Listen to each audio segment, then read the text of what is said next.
Sa mga di may alam, yung story ko is nag-corp job ako for 5 years and then nag-franchising business ako for a while and then may extra time ako in my hand. So ginawa ko, sabi ko, alam mo, I've always been wanting to create content, di ba? Yung mga dumadaan sa feed ko. For me, what worked that time was sayaw ako ng sayaw. So, Actually, nagko-thankful parang, ako eh. sabi ko nga parang pwede maging Jabawaki siya.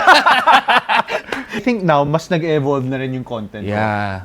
So nakapasok ako sa dancing and then ngayon, more serious things na rin. Pero di pa rin mawawala yung gusto magpatawa ng tao. And how about you naman, bro? For those who don't know the story behind lahat ng mga paggagalit mo sa ano, di ba? Bago magalit, old na galit. Before old na galit, bro. Just like you, gusto ko magpatawa, gusto ko magpasaya ng tao. At saka enjoy mo eh. Enjoy diba? ko siya. Tapos sabi ko parang, mas kaya ko mag-dub kaysa sumayaw. Oo. Next naman would be sports. Yeah. Gagawa ako ng papa-video pag ng-basketball, ganyan. And then eventually into running, ganyan.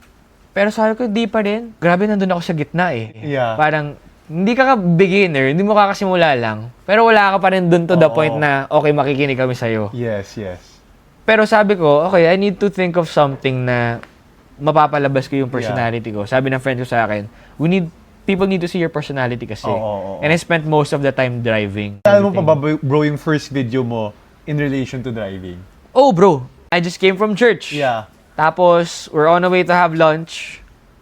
Tapos, red yung ilaw, kaka-green lang niya. Binabaran ako ng busina. Eh di syempre, kung magalit din ako on that day, hindi ako naiba sa kanya. Diba? Sabi ko, okay, bukas ka sa akin. International Bad Trip Day kasi Monday na naman. Mag-work na naman na lahat. Bad trip na naman ako. Pag out ko na pag-out ng work, I did the content. Parang ibang tao, tingin nila content is actually easy. Na parang lalagay ka lang ng camera dyan, tapos ganito, ganyan. Pero kung iisipin nyo, kahit yung mga pinakasimpleng content, nakakapagod pa rin siya eh. Nakakapagod, bro.